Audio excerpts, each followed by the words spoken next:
Maestro Raúl Ortiz. Bueno, yo quisiera preguntarle lo siguiente. Me queda claro su vasta experiencia, conocimiento sobre todo en el tema académico respecto a los derechos humanos.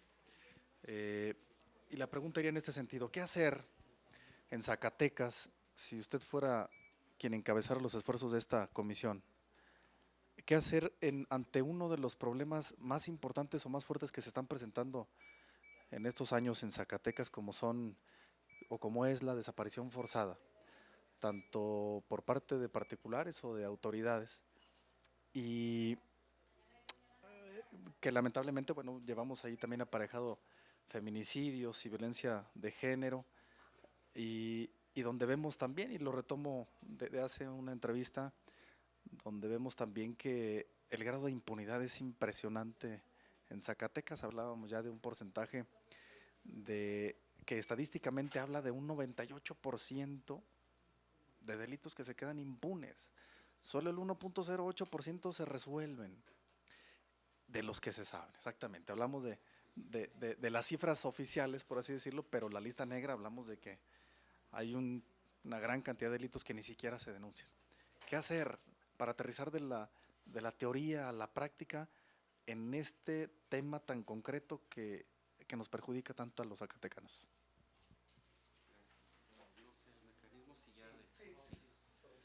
Sí, gracias. Eh, Gracias por su participación, diputado Yoa. Yo le diría muy simple, que no es tan simple. Es como cuando los niños nos preguntan, luego cuando uno es padre, ¿y cómo nací yo? Y empiezo uno, ¿y cómo explico? Pero en realidad no es el desconocimiento, sino cómo le digo. Y yo quiero ser muy serio. Pues, la desaparición forzada en nuestro país y lo peor de todo que va en avance, ni siquiera nos daban informes de mayo que va hacia arriba y esto no para. ¿Qué hacer? Yo sí creo. Uno, darle más facultades, yo desde la óptica, en caso de ser agraciado con su confianza como soberanía popular. ¿Qué hacer desde los derechos humanos? Proponer mecanismos más coactivos, si se puede llamar, como las recomendaciones vinculatorias, para cuando se inician carpetas de investigación ante una queja que se recibe. ¿Por qué? Porque para mí eso nos daría un instrumento de poderle dar continuidad y tener certeza, o al menos a partir de los informes correspondientes de quien corresponda, así pueda ser. El asunto aquí es, y yo lo decía hace rato, es que las violaciones a los derechos humanos básicamente son por autoridades, pero no necesariamente. También hay desapariciones que son atribuidas a particulares, para no entrar en detalles. Y ante eso, ¿qué hacer?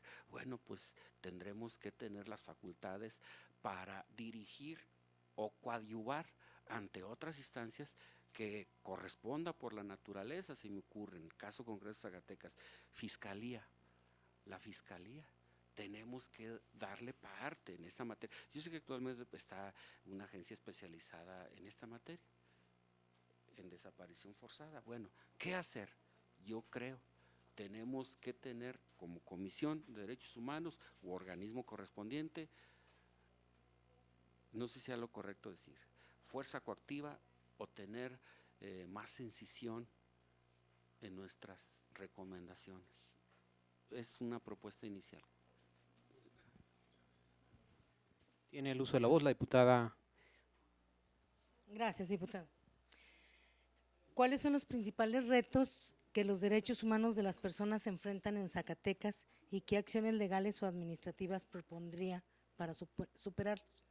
Y la otra sería, dentro de las acciones que emprendería desde la Comisión Estatal de Derechos Humanos de la entidad para actuar con un renovado sentido de responsabilidad y garantizar el respeto y ejercicio pleno de los derechos fundamentales de las y los zacatecanos.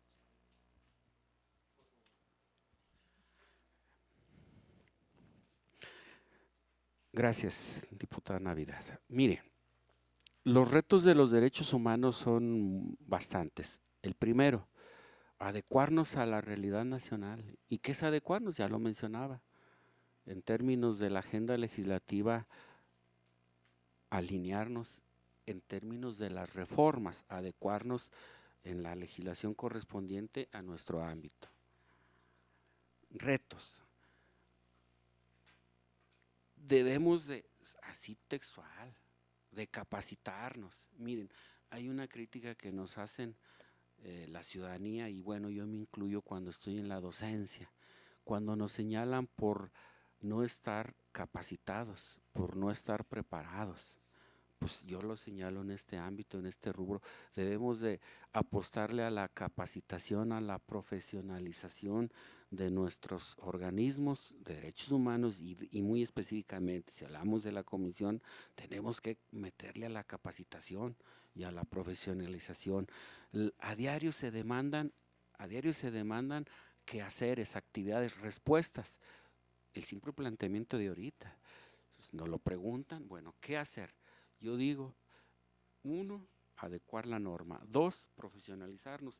3, sensibilizarnos. Tenemos que tener sensibilidad y vocación de servicio. Y cuando digo vocación de servicio, también con honestidad y con transparencia. Básicamente es lo que considero, diputada. Diputado Samarripa, tiene el uso de la palabra. Muchas gracias. Le quisiera preguntar al doctor, ¿qué opina o más bien qué piensa en el caso del joven Marcos, muerto en la Universidad Académica de Derecho? ¿Existió violaciones a los derechos humanos? Y en su caso, ¿cuáles derechos son los vulnerados? ¿A quién se atribuye dicha violación de los derechos humanos? Y otra, ¿qué derechos humanos vulneran en el conflicto que existe en la minera Peñasquito? ¿Es cuánto?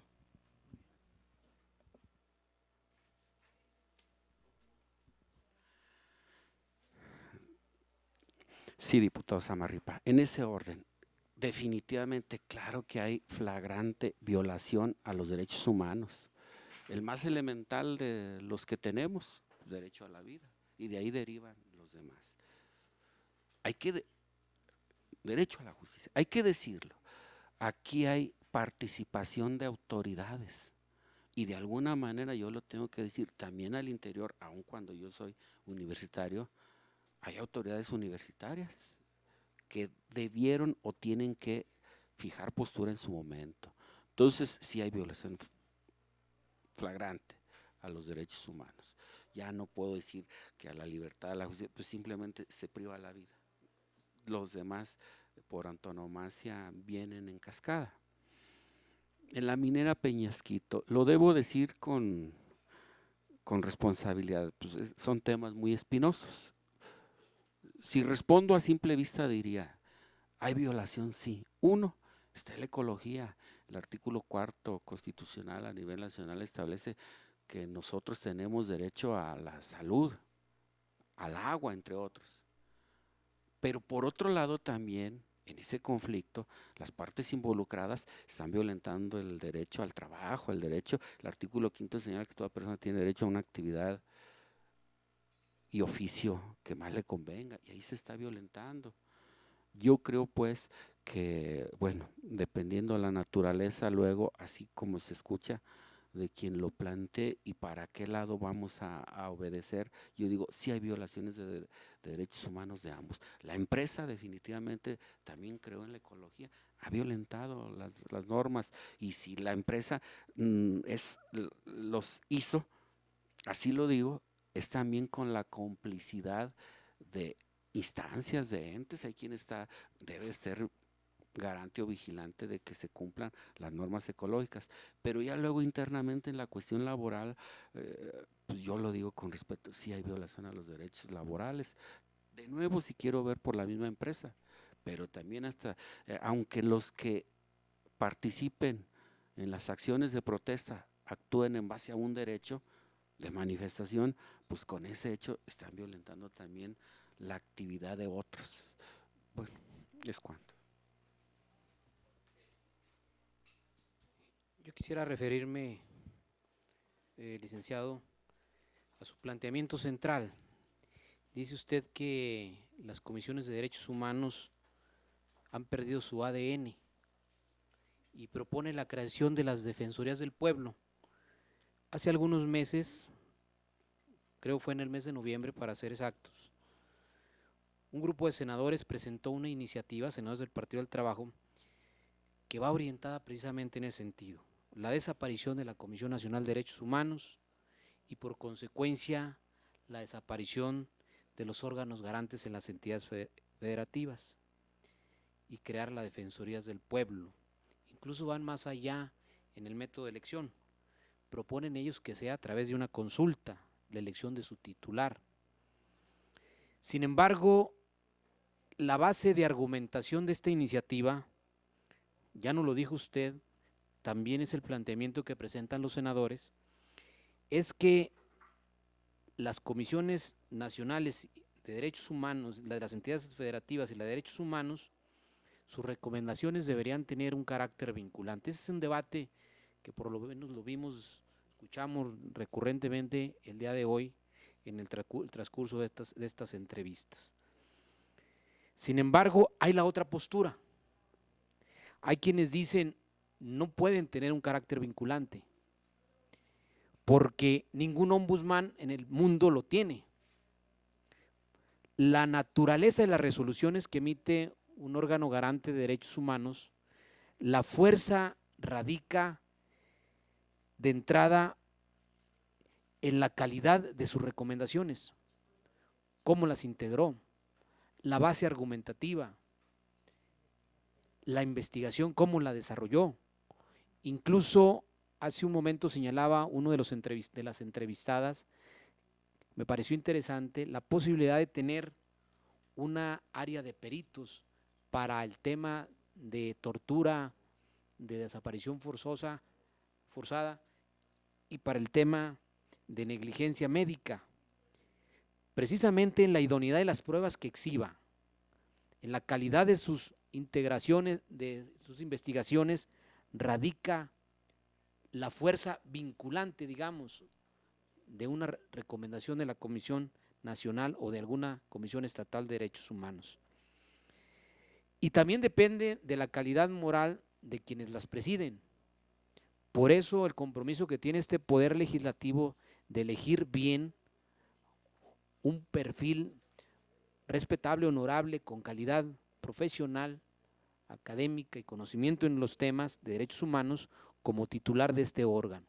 Sin embargo, esa argumentación de que darle dientes a la Comisión Estatal de Derechos Humanos, que actúen las recomendaciones como sentencias o en su calidad de sentencias, nos pone también en una clara contradicción desde mi punto de vista en lo que usted así reconoce, la constitución de un gobierno republicano de 3 poderes. ¿Hasta dónde correríamos el riesgo de que estas decisiones vinculantes, convirtiendo al órgano garante de derechos humanos como juez, vaya a distorsionar nuestro modelo de división de poderes, pero hasta dónde también estaremos cayendo en un error de creer que esa es la naturaleza de los ombudsman, cuando no es, por lo menos en su origen, o hasta donde conocemos hoy, a nivel mundial, que existan ombudsman que emitan resoluciones vinculantes u obligatorias. Hay, desde luego, posibilidades de presentar denuncias en el Ministerio Público cuando se vuelve a reiterar el acto, cuando se incumple, incluso este poder tiene facultades para, tratándose de puestos de representación popular, titulares de puestos de representación popular, también hacer lo respectivo a nivel de sanción. Entonces, hay las dos partes. Yo no quisiera demeritar su propuesta, pero sí ponerla también en el debate y en la rediscusión, en la discusión de que una es la óptica de la parte vinculante de las recomendaciones y otra dice no, porque eso nos pone en riesgo y nos coloca a nivel de sentencias judiciales, lo que no debe tener en un esquema de división de poderes la naturaleza de sentencias. Por su comentario, de antemano, gracias.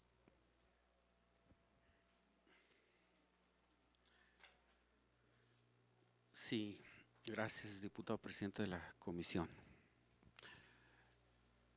Definitivamente cuando uno y yo lo digo así, se atreve a realizar una propuesta, pues uno entiende que hay riesgos. Y este es uno de ellos, el cuestionamiento. Y en efecto, el 5 de noviembre del año pasado, próximo, en el Senado se presentó una propuesta similar, la creación de la Defensoría del Pueblo y sus consecuencias que esto implica. Y en efecto, una de las bases es el carácter vinculante de las recomendaciones. Yo estoy convencido que el debate va a continuar, así como lo han hecho ustedes ya en su momento aquí. Va a continuar. Sin embargo, hoy veo, también lo tengo que decir, cuando inicié mi presentación yo les decía, ha habido a nivel nacional una serie de reformas constitucionales e instituciones como la creación de la Guardia Nacional que hoy son una realidad. Pues todavía está en debate. Se ha dicho que vamos a tener un periodo de 5 años al menos para ver su cumplimiento y que haga el tránsito de la también polémica y cuestionada presencia de militares al interior. Ahorita diríamoslo, pues están en calidad de prestados y comisionados para no entrar en detalles. Sin embargo, claro que es un riesgo la propuesta. Y sí, en efecto, a nivel mundial, ese es el carácter de las comisiones u organismos protectores de los derechos humanos.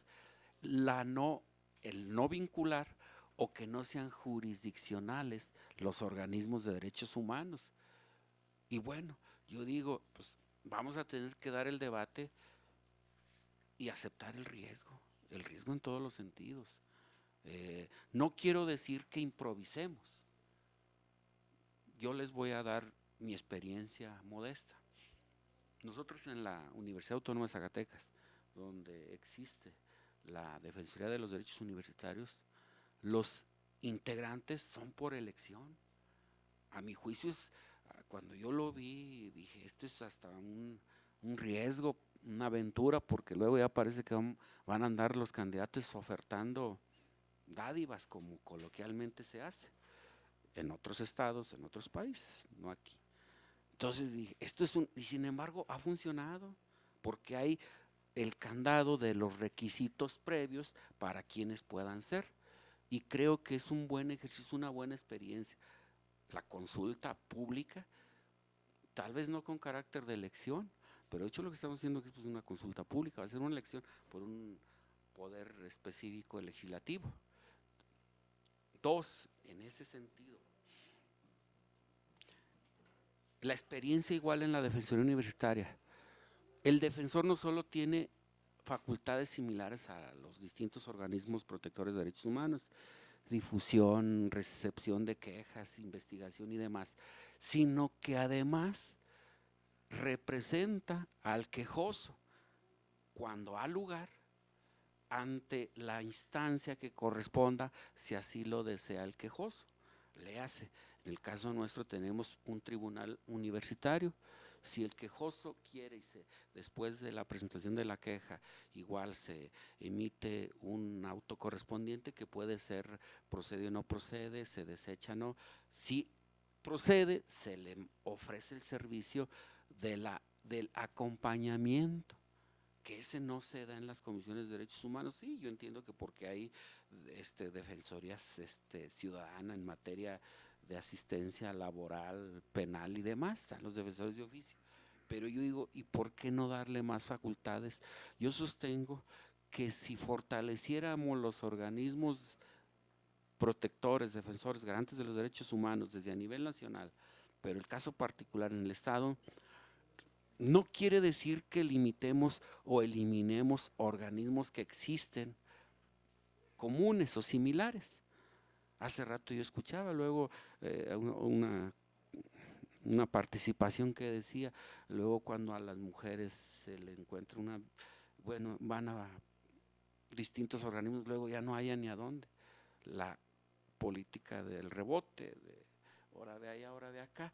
Yo digo, ¿para qué? Si nada más fortalezcamos una institución, los derechos humanos, fortalezcamos la cultura de legalidad, fortalezcamos la cultura también de la preparación, y además hay candados, yo lo señalo muy simple, aunque es en otro contexto, pero aquí también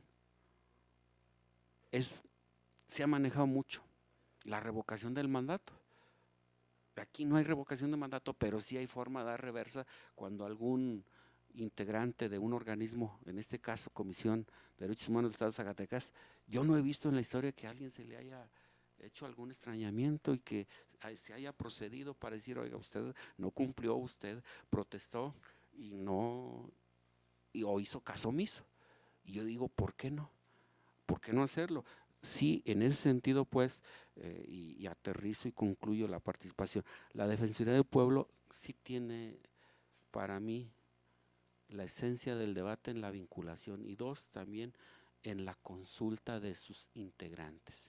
Yo digo que corramos el riesgo, porque también, por no correrlo, bueno, sé que no es nuestra materia, pero si no se ha corrido el riesgo el año pasado, el 1 de julio, pues otra circunstancia estaríamos. Igual, y dice el dicho coloquial, con responsabilidad lo hago, que también la reversa es cambio y puede ser, no funcionó, pues no funcionó, pero no podemos estar, tenemos que probarlo. Bueno, yo lo sostengo, sí es complicado el debate y la puesta en marcha definitivamente será todavía más, pero tenemos que enfrentarnos. Es cuanto, diputado. Agradecerle al licenciado Raúl Ortiz Chávez la generosidad de habernos acompañado el día de hoy, a nombre de la Comisión Legislativa de Derechos Humanos. De nueva cuenta, gracias por todo y por estar el día de hoy. Continuamos agotando el orden del día, compañera diputada, compañeros diputados, como punto.